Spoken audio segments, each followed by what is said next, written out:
കേരള ജംഇയ്യത്തുൽ ഉലമ ചെയ്യുന്ന ദൗത്യം അതാണ്.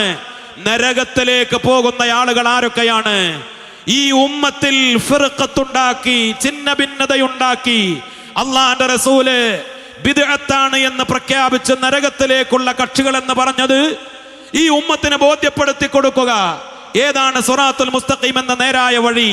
സിറാത്തുൽ ലദീന അൻഅംത അലൈഹിം, മഹാന്മാരുടെ വഴിയാണ് സിറാത്തുൽ മുസ്തഖീം. ഗൈറിൽ മഗ്ലൂബി അലൈഹിം, അല്ലാഹുവിന്റെ ദേഷ്യം കിട്ടിയവരുടെ വഴിയല്ല. വലദ്ദാലീൻ, പിഴച്ചുപോയവരുടെ വഴിയുമല്ല. ഇത് പറയാനാണ് സമസ്ത വന്നത്. സമസ്ത കേരള ജംഇയ്യത്തുൽ ഉലമ പല കക്ഷികളെ ബിദ്അത്താണെന്ന് പറയുമ്പോൾ, പല കള്ളത്വരീഖത്തുകൾ തെറ്റാണെന്ന് പറയുമ്പോൾ അങ്ങോട്ട് പോകരുത്. ഇതല്ലേ സമസ്ത ഈ ഒരു നൂറ്റാണ്ട് കാലം പറഞ്ഞത്?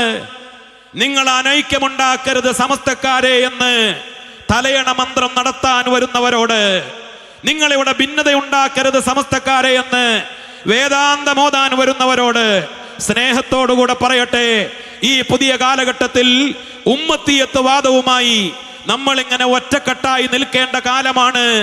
ഇത് അറിയാത്തവരല്ല സമസ്ത കേരള ജംഇയ്യത്തുൽ ഉലമയുടെ നേതാക്കൾ.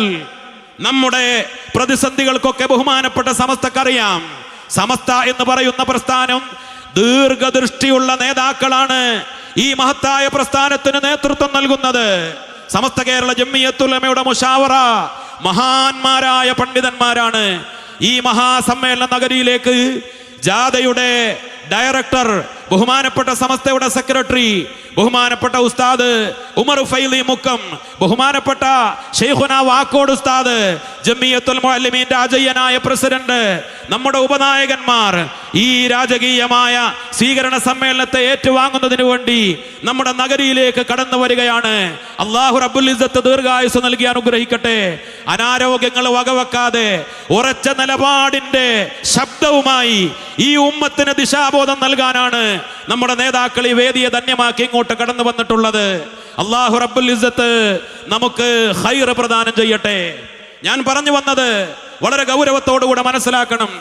ഈ മുസ്ലിം ഉമ്മത്തിന്റെ കാലഘട്ടത്തിന്റെ ചുവരെഴുത്ത് സമസ്ത കേരള ജംഇയ്യത്തുൽ ഉലമക്ക് അറിയാം.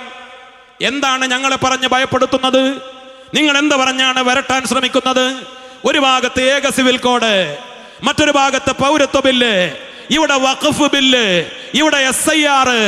ഇന്ത്യ രാജ്യത്ത് ന്യൂനപക്ഷ വിഭാഗം അവരുടെ അസ്തിത്വം ചോദ്യം ചെയ്യപ്പെടുമ്പോ, ഇവിടെ നിലനിൽപ്പ് തന്നെ ചോദ്യം ചെയ്യപ്പെടുമ്പോ, ഇവിടെയാണോ നിങ്ങൾ ആദർശം പറയുന്നത്? പഴഞ്ചന്മാരെ, നിങ്ങൾ തറാവീഹിന്റെ എണ്ണം പറയുക, നിങ്ങൾ ഖുത്ബയുടെ ഭാഷ പറയുക, നിങ്ങൾ തവസ്സുലും ഇസ്തിഗാസയും നബിദിനാഘോഷവും ഖബറാരാധനയും എന്ന് പറഞ്ഞുകൊണ്ട് കളിയാക്കുന്ന